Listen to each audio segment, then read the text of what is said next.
Ho, ho, ho! Merry Christmas, Happy Holidays from Ariane and Scott from this Nomadic Idea. We are celebrating 4 months full-time on the road, and we're going to give you the scoop, what we've learned, the good, the bad, and really the not so ugly, I would say, right? Yeah. And but we're going to get down and dirty and tell you the truth about our first 4 months of full-time RVing. More in the Santa Claus.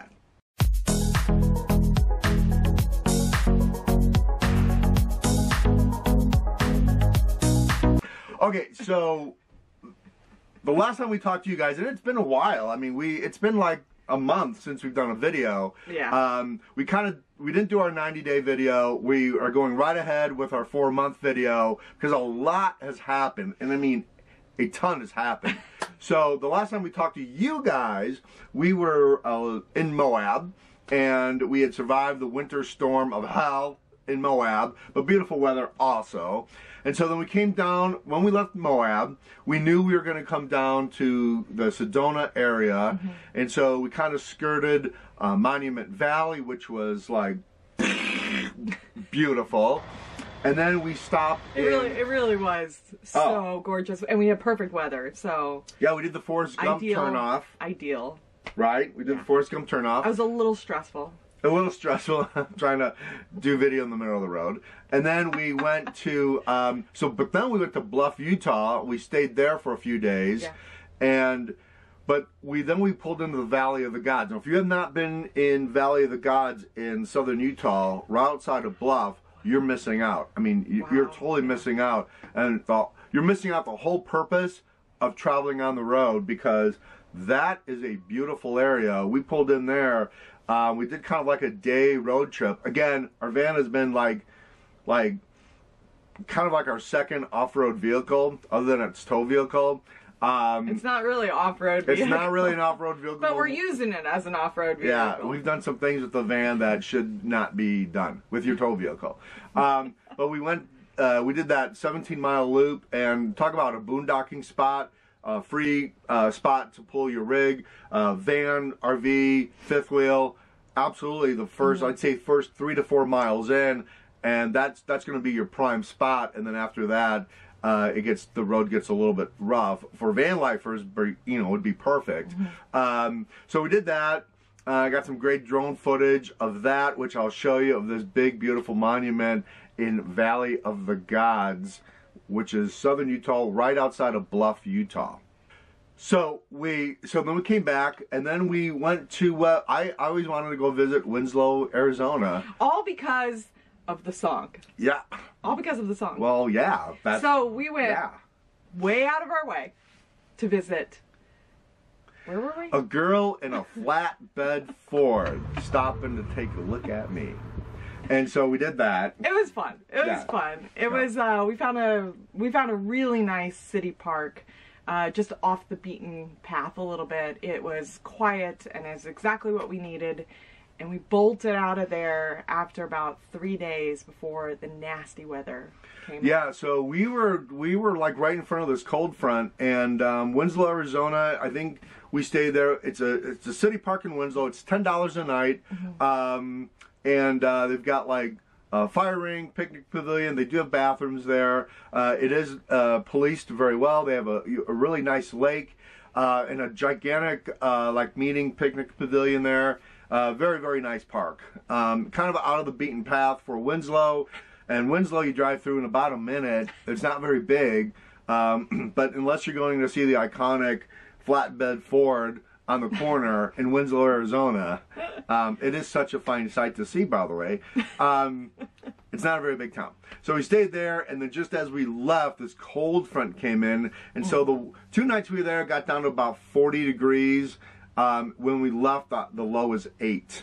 So we had just missed that really bad cold front. So we dropped down into Flagstaff. Then we came down to Cottonwood, where we stayed a little bit, just, I don't know, like a week or maybe a week in the Verde Ranch RV Resort. And we'll get to that in a minute.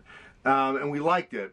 But then we went off to Boondock for 3.5 weeks at at 525, the infamous 525 that everyone's talking about and everyone knows about, and it's between Sedona and Cottonwood.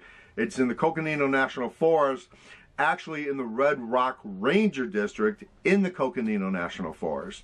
And it's where a bunch of, there's BLM land, dispersed camping, and you can go. So let's kind of give you the scoop on that and what's going on in that gig. You're going to hear a lot of information. We belong to a email list with a very popular couple that has done a lot of full-time RVing, and they're saying it's over. And I mean, it's so crowded there, you know, but that's not true. And not only is it not true, but Ariane had the pleasure of talking to Ranger Mike, who came into our camp for 4 hours. Not an hour, not 2 hours, not 3 hours, 4 hours he stayed and talked to Ariane and another RV couple that was there, that we met there. And not only are they not trying to kick people out, they're trying to save that area to let people keep RVing there and camping there. Yeah, they're making huge impacts. The beauty of COVID, amongst all the crap that has happened in 2020, is that it's allowed the Park Service to kind of get ahead of the game and seeing what the true statistics will be if all of this continues. So every single year, they double in increase from the previous year. And so they've been able to take it even a step further and see what it's going to look like because of all the people coming in for COVID, which is a little bit more than last year. Well, it's a lot more than last year. They're able to see ahead 4 years of what it's going to look like down the road in terms of the amount of people that are actually out there boondocking and, you know, just RVing. Yeah. So essentially what they're doing is they're saying we have true statistics of what's going to occur down the road. Let's fix the problem now so we don't have to shut the area down, as they have multiple areas around the Sedona and Cottonwood area because it got so bad. Yeah, because of different kinds of impact. And what I thought was very interesting was that he was not saying that the National Forest Service wants to shut things down. He was saying that Sedona and Cottonwood that are in the middle, they want to shut it down. And because there's no more room for them to develop. And they've got this big national forest in the middle of both of these towns that they can't get to. And so there's a lot of pressure from these two towns that are trying to push the RVers out. Now remember, Cottonwood, probably between Cottonwood and Clarkdale, that's between Highway 17 and Clarkdale on 89A, they probably have 10 to 12 RV parks.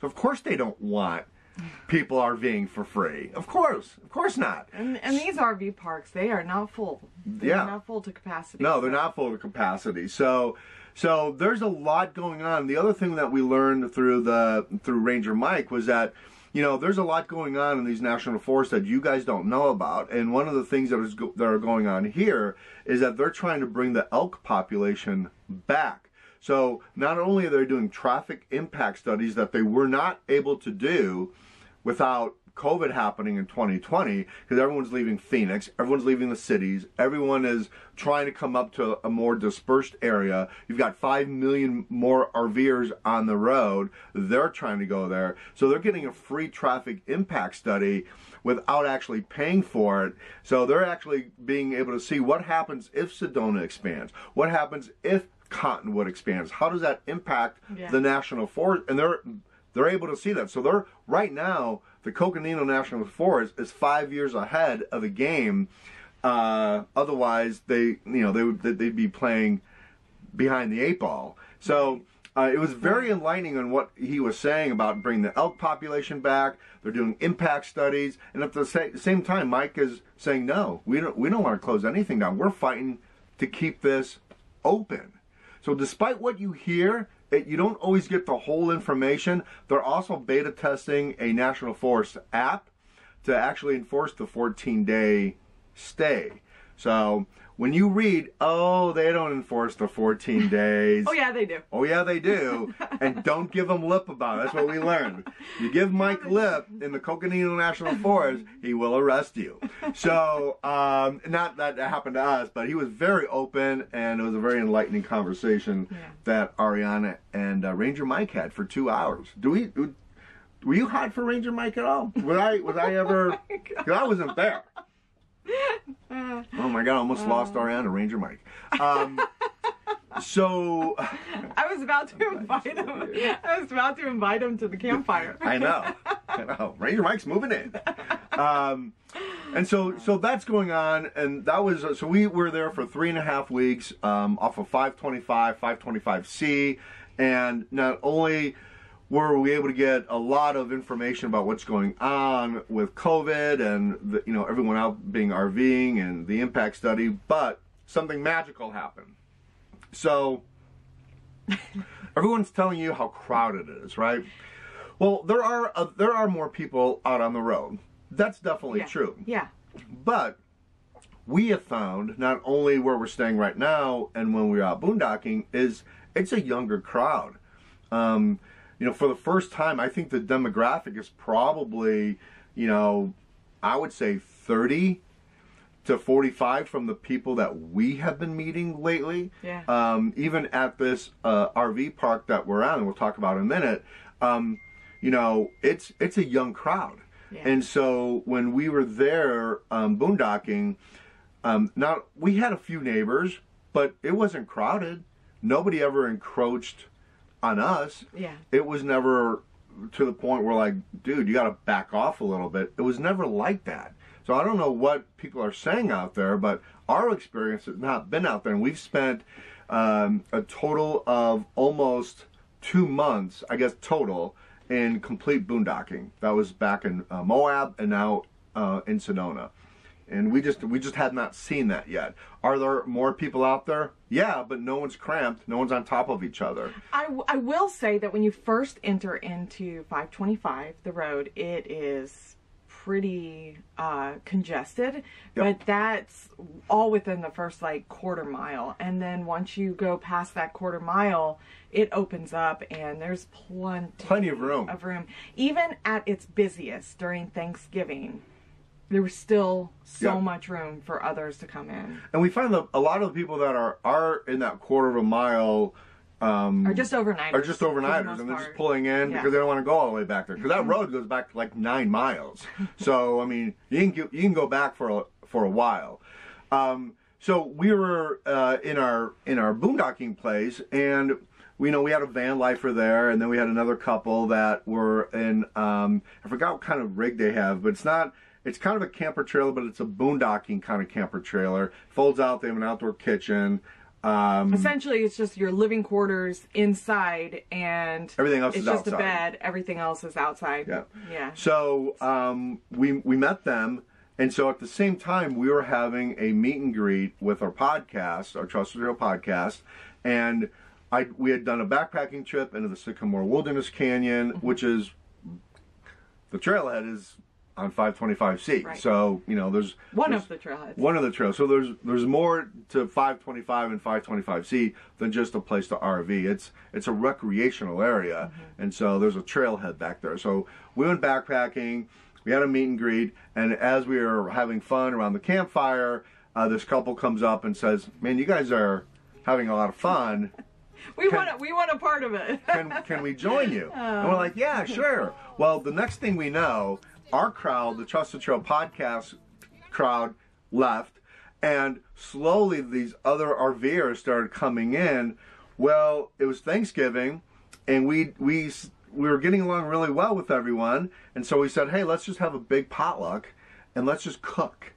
Let's invite everybody." Bring something to the table. So we had like 11 people on Thanksgiving night, and we had a spread of like epic proportions. We were eating, we were having fun, we were singing. All of a sudden these instruments came out, and we just had the best time with these strangers. Van lifer, camper trailer, Nomads, and we had the best time. Every type of rig that you could imagine was there. Yeah. There was a pop-up camper. I mean, everybody was living a completely different lifestyle from one another. But I think the biggest piece for us is that, you know, you get out here and you walk away from your friends, your family, you walk away from everything that you know and your routines. And one of the biggest elements that we were missing, that we didn't even realize we were missing until we had it, was just the friendship, like the real connection to people. And something about that space was just really magical, and it allowed all of us to just connect from different walks of life. We were all so very different from the next. And we came together for probably a total of 7 full days, campfires every single night. We just connected. And then coffee campfires in the morning. We like, you'd think we'd get sick of seeing these people. We're like, oh, we have coffee. We have to go to Thad and Kristen's camp. And it just it became a family within itself. And it's like we had yearned for a connection that we didn't even realize that we were missing, and it just allowed for this like incredible like dynamic to just naturally form, and it was so beautiful. It was so beautiful and wonderful. Yeah, it really was magical. My friends that are now all of our friends, Kat and Goat, who I knew in Atlanta, we had met them on kind of like just kind of a fluke when we were in Moab, and we were boondocking on Klondike Bluff Road.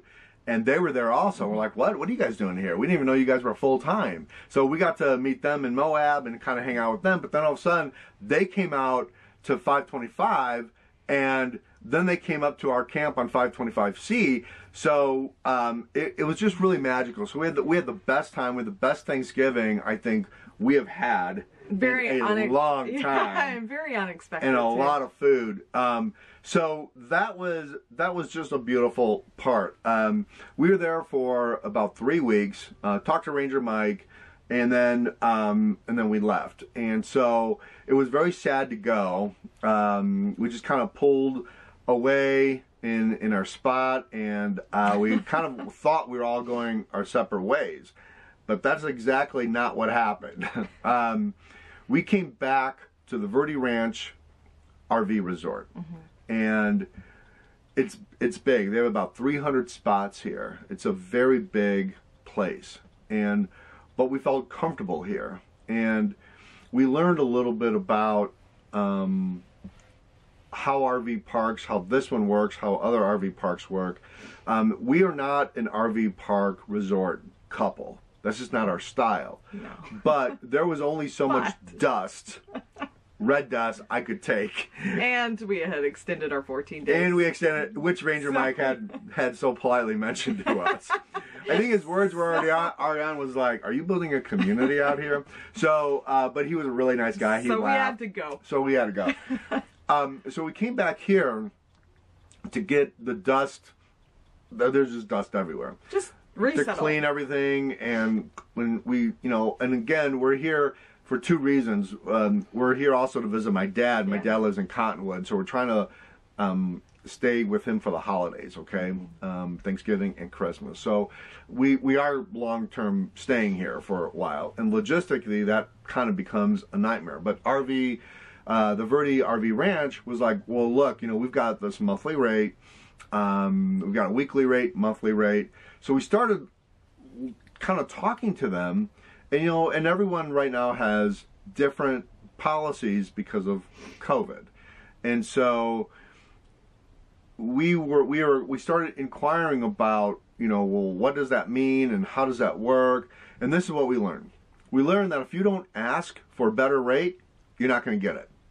And we learned that Passport America, AAA, and if you're a veteran, gives you a better rate. In fact, Passport America gives you 50% off for the first 6 days of your stay. Now, what's 6 days? 6 days is almost a week, right? So if you get a weekly rate, you drop down in your price per day just by getting the weekly rate. Then if you have Passport America, you're getting 50% off that first week, okay? So you have to pay full price for a day. So if you look at that, then that 50% off now lets you almost go into the next week. So when you start negotiating that, pretty soon you can get your monthly rate using Passport America, and you don't always have to book. Like what we learned is that you don't have to book for a whole month. You can actually book twice within a month and get a better rate if they offer you a better weekly rate than the monthly rate. So you could book 4 times in that month. They also, what we learned, is that a lot of these RV parks have what they call referral programs, okay? So 525C, as we ended up being really good friends, they're like, well, where are you guys going to go? And we're like, well, we're going to go to the Verde Ranch RV Resort for 2 reasons. Why, we have dust everywhere. We've got to clean this dust off, clean our dogs off. They have dog baths here, right? So we were able to give our dogs a bath because they were a different color. I don't know what color they were, but they were not the original color. They were just red dust dogs. That's our, yeah. Dino was like red dust dog. He looked like a dog. He looked like a dog from Mars. Yeah, you know, like he was a space dog, right? Yeah, pretty much. So that's one of the reasons why we came out here. But the second reason was that it was close to my dad, and you know, they had taken care of us. They had given us some good rates because we asked for them. We were able to negotiate a little bit of a better rate by asking. Well, they said, well, we're gonna come out. We're gonna come out, and we're like, what? Are you kidding? Oh, and they have a hot tub too, by the way. Which, yeah, we've been there almost every night. And when those guys came in, it ended up being like cocktail hour, like in the hot tub. You know, it was like crazy. So we've been very productive. We've been like zero productivity. So what they do is so when they came out, I went up to the office and said, hey, look, I've got people that I've just met in the desert. They're going to come here. Do you guys have a referral program? And they go, we do, but they don't advertise that. So we were able to get 20% off per our next booking, right, with a referral. Right. So we had 2 of them. So that was 40% off on our next booking. So that's why it's not always cool if you're looking for the best rate to book once. Sometimes you can book more than once a month. You still get that rate, but now you get another 40% off because we had referrals coming in. So what we've learned is ask. If you don't ask, you're not going to get it. Right. And, you know, because we're penny pinchers, you bet we're going to ask. And if I need to bring 10 people in here to get a better rate, you bet I'm going to bring 10 people in here because, you know, they appreciate it. We appreciate it. It's good for the park. It's good for us. It gives us a better rate.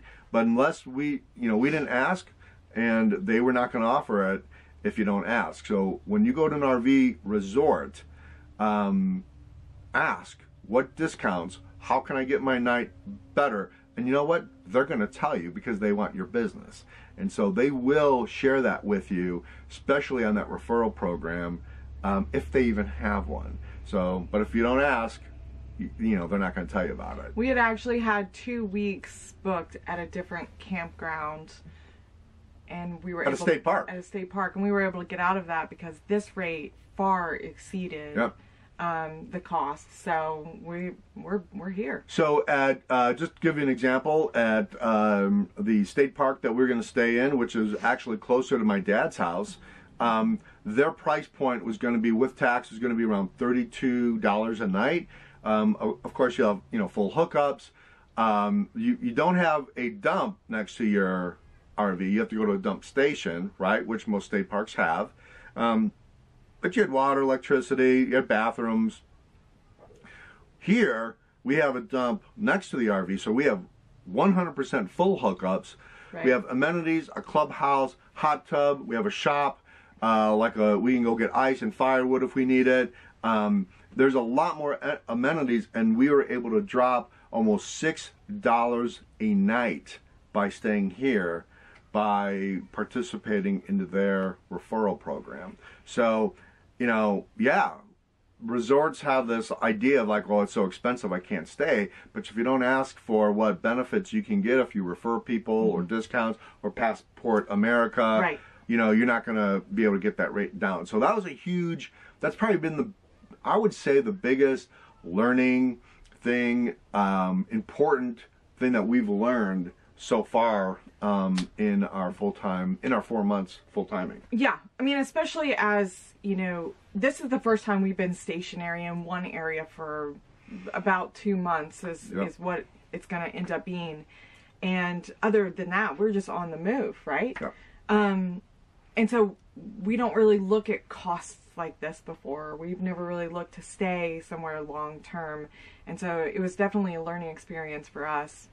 Staying here, it's been awesome. Staying here for a month at a big place like this where they have a lot of amenities. You know, you're seeing these $200,000, $300,000 motorhomes here, and these really beautiful fifth wheels here. You know, and we pull up in our 1976 Airstream Argosy, which has really been kind of like, people have loved it, and we've had so many people come out and look at it, which has been really cool. But we're a little intimidated. We're like, man, do we really belong here? And it's scary to say, I'm going to be here for a month, right? And that's going to cost a lot of money. But because we asked and because, you know, we are doing our due diligence with our budget, I think it's been fine. Yeah. Yeah. So, so that's where we're kind of at with our 4 months so far. What else have we really learned? Other than, I guess our routine. Our food has been a big budget breaker for us. Yeah, we kind of knew that with a lot of different other YouTube videos that we watched. I would say we are spending a lot more. So groceries by far are our biggest cost. We have not changed our lifestyle in terms of going less expensive. We've actually changed our lifestyle for the better. So something unique about our situation prior to getting out on the road is we actually have more space in our kitchen now. Yep. We have a stove for the very first time. I know that sounds strange, but you know, we just didn't have a stove for the last 2 years. And in our apartment. Our apartment. Right. And we didn't, you know, we still don't have an oven or a microwave, but so we've been able to cook more. Yep. So I think that it's been such a luxury for us that we probably spend we've changed our lifestyle towards like the healthier, which is great, eating healthier, but also that brings a little bit extra cost involved. So that's by far been our biggest, where all of our money is going.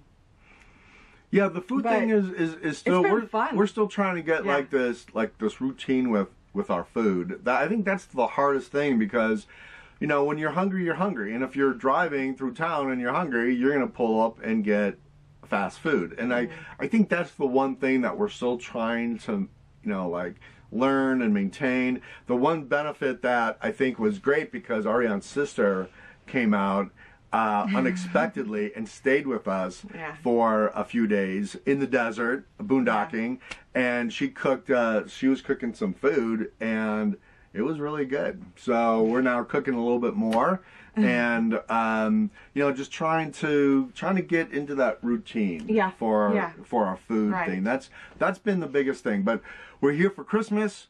We're gonna spend New Year's here. We're gonna do a live podcast here, and so the Verde Ranch Resort has been absolutely fantastic and great customer service. We're really, really happy. We changed our reservation and we're staying here for longer. So before we end this video, I wanted to show you a little bit about the clubhouse. This is our hot tub that we go into almost every evening, and it's a beautiful, beautiful area that we are in. We just want to wish everybody a happy holiday season, Merry Christmas, Happy New Year, stay safe. Whether you're on the road or you're going to be at home for the holidays, just stay safe. 2020 is almost over. We can't wait for 2021 to begin. It sounds like it's already going to be a better year, hopefully, and we will see you guys later. We'll see you on the road. Take care. Bye. Garçon, more champagne, please. And could you turn down the hot tub a little bit? It's just a little too warm. Yeah, no, it's great. It's just a little, yeah, thank you.